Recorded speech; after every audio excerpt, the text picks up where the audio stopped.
કલાતીર્થ દ્વારા બાળ સંસ્કૃતિ સંવર્ધકોનું કચ્છની ધરતી પર સન્માન તથા કલા ગ્રંથોનું વિમોચન ભુજના કપ ઓડિટોરિયમ ખાતે કરાયું. કલાતીર્થ સંસ્થા સુરત દ્વારા કલા વિષયક પ્રવૃત્તિ, કલા સંવર્ધન અને જનમાનસ સુધી ઐતિહાસિક વારસાને પહોંચાડીને ઉજાગર કરનાર સંસ્કૃતિ સંવર્ધકોનું કચ્છની ધરતી પર સન્માન કરવામાં આવ્યું.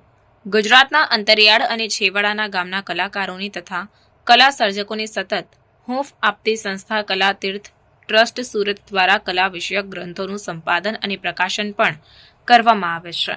શનિવાર તારીખ 17 ઓગસ્ટના રોજ ભુજ ખાતે સંસ્કૃતિ સંવર્ધક 2024 એવોર્ડ આપીને કલાતીર્થ દ્વારા પોંખવામાં આવ્યા અને કચ્છના જાણીતા અભ્યાસુ લેખકો, પત્રકાર અને સામાજિક કાર્યકરોને સમાજ રત્ન 2024થી નવાજવામાં આવ્યા.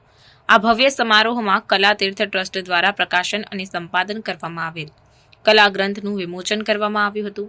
બંને કલા ગ્રંથની વાત કરી તો કચ્છ અને રામરાદ ગ્રંથનું ગુજરાતી અનુવાદ કૃપા પિયુષભાઈ ભટ્ટે કર્યો છે.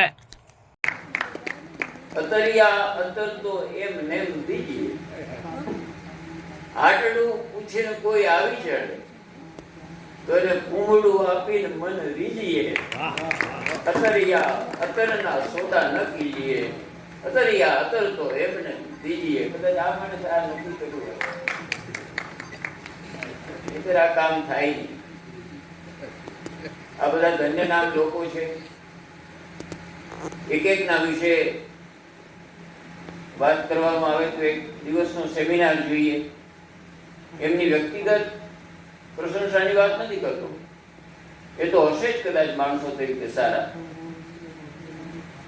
પણ એમણે જે યોગદાન આપ્યું છે, જે કામ કર્યું છે, એ ઘણું મહત્વનું છે, નોંધપાત્ર છે.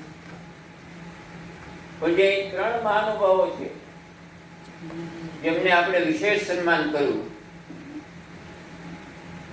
એમને પ્રત્યેના મારા પણ એક વ્યક્તિગત